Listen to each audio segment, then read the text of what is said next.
Hey, what's up everybody? Mr. Better back here again on another virtual lab video series. Today we're going to be taking a look at the Spindle Sander, which is another type of sanding equipment in the shop that you'll be using.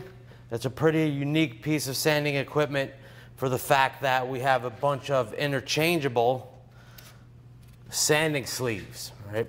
There's different diameters for different applications. You have the cylinder and then a sanding sleeve that slides over it. The Spindle Sander will allow us to do inside curves or inside radius and rounds, like my previous test piece that you've seen in previous videos, at a variety of radius or a variety of sizes. Here's another piece with a couple smaller inside rounds that were also cut out on the bandsaw prior to this video. A great example for the use of a spindle sander is, let's take your basic electric guitar body. Standard shape, has a lot of inside curves and outside curves here and radiuses. There's no way I could sand all this on something like the disc sander, which just allowed us to sand outside rounds, which I could perform on the body here. But there's no way I could sand these intricate inside curves and radii on that machine. That's where the spindle sander comes into play.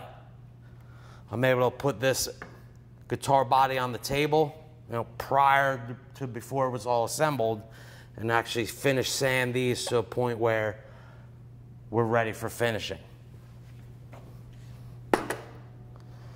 Safety check. We want to make sure we have our safety glasses on. Just like every other machine, the spindle sander has a table. We want to make sure it's clear of any debris and materials. We also want to make sure that the throat plate is always down on the table and the correct size. If you could see here, there's a variety of sizes of throat plates for different diameter sanding sleeves. And we always want to have the correct throat plate for the correct sleeve size. So this is one of the larger ones. And I would want to match up the correct throat plate for the sanding sleeve before using the equipment. Now obviously this isn't going to work. It doesn't go through the throat plate. So I have to match one up that's going to fit just through the sanding sleeve. This one would do.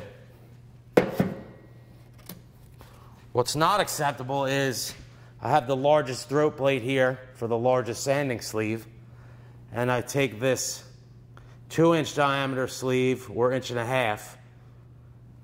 Yes, this will work, but what this does is it allows too much space in between the sleeve and the inside of the motor for debris to fall down inside of the machine.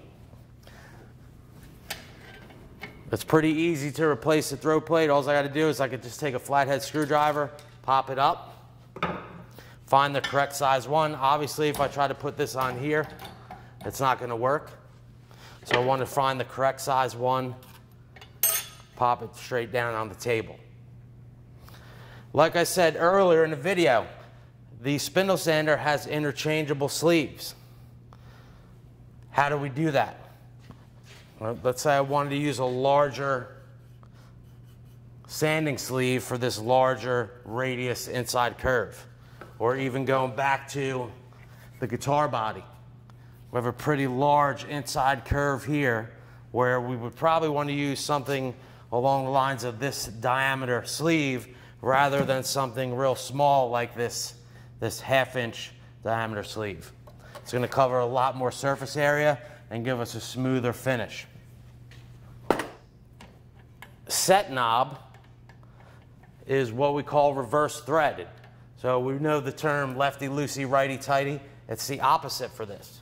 So I have to actually turn it clockwise to remove. For what reason? When the machine's spinning clockwise, because it's reverse thread, if the lock nut here is a little loose, just by the natural motion of the machine, it's going to naturally tighten the lock nut down, securing the sanding sleeve. So I could pop this off. Notice there's a red washer on top. There's a variety of different sizes, larger and smaller ones. Depending on the sanding sleeve and cylinder, you should always have a red washer on top.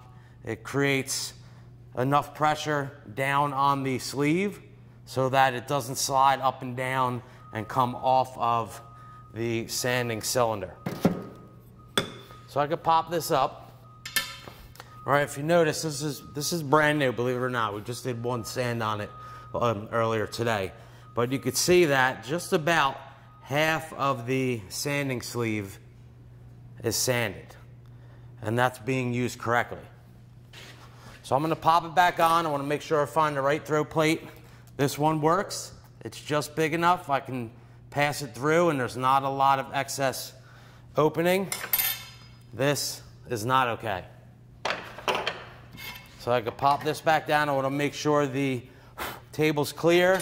This throat plate sits nice and flush. I'm actually going to flip this over.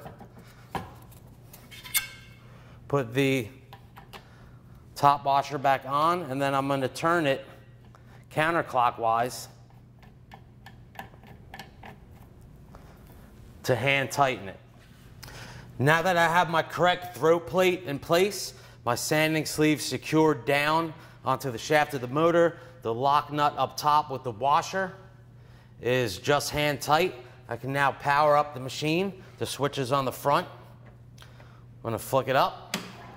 And if you notice, we're spinning clockwise, but we're also moving up and down. And remember earlier I flipped this sleeve over. You see where it's a little bit worn at the top. But the reason why this spins and moves up and down is to create even wear on the sanding sleeve. If this just spun and not moved up and down, I'd only be sanding on a small portion of the sleeve. And even flipping it over, I'm wasting a good amount, probably around half of the entire sleeve wouldn't be used, and that's just a waste of material. It would also create more burns and wear down the sanding sleeve even faster. So I want to take this, my test piece. Here's my inside curve or inside radius, and if I do a little close up here, I markered it up. You could see all the bandsaw marks. I'm going to sand those out. With the arrow pointing towards me, I'm going to sand to the left side, and I'm going to go kind of from left towards the right, but against the direction it's spinning. So it's spinning clockwise, and I want to go against it, and I want to go with it because it's going to kick it around. So I'm going to put it flat on the table, and I'm going to move it from left to right and kind of across the sanding sleeve until I get all those saw marks out.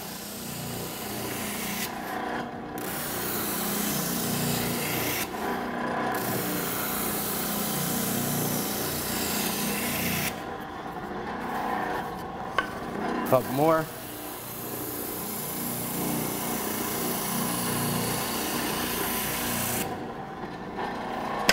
Now if I bring this back for a close-up here, you can see it's nice and smooth. I got the majority of those saw marks out. May need a couple more passes, but that did the trick. Our other little piece here with a couple smaller, tighter inside curves or rounds. Same thing, turn it on, flat down on the table.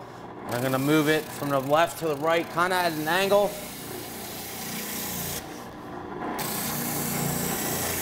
Against the direction it's spinning.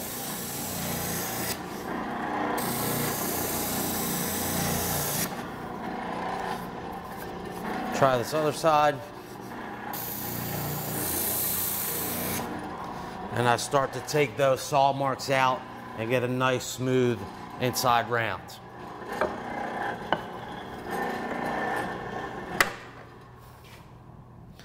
And now here's a great example of, we use just about the entire sanding sleeve over time. As one half gets used, we'll flip it over, use the other side, and there's just a small portion in that center part that is not typically used. Now, we talked about outside rounds earlier when we did our little video on the disc sander. Could you sand an outside round on here? Sure. Will it work efficiently? No. Trying to sand an outside round, I'm only contacting a small portion of the sanding sleeve. So this is what typically is going to happen. I could try sanding this. I may, turn it this way. I may slow down and hold it in one spot for too long.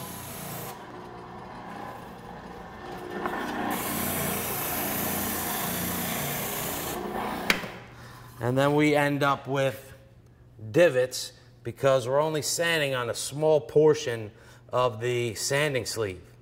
Not ideal for outside rounds. One last thing to make a note of, guys, when you're operating the spindle sander is that it's one of the only machines, because we have two of them, that aren't tied into our main dust collection system.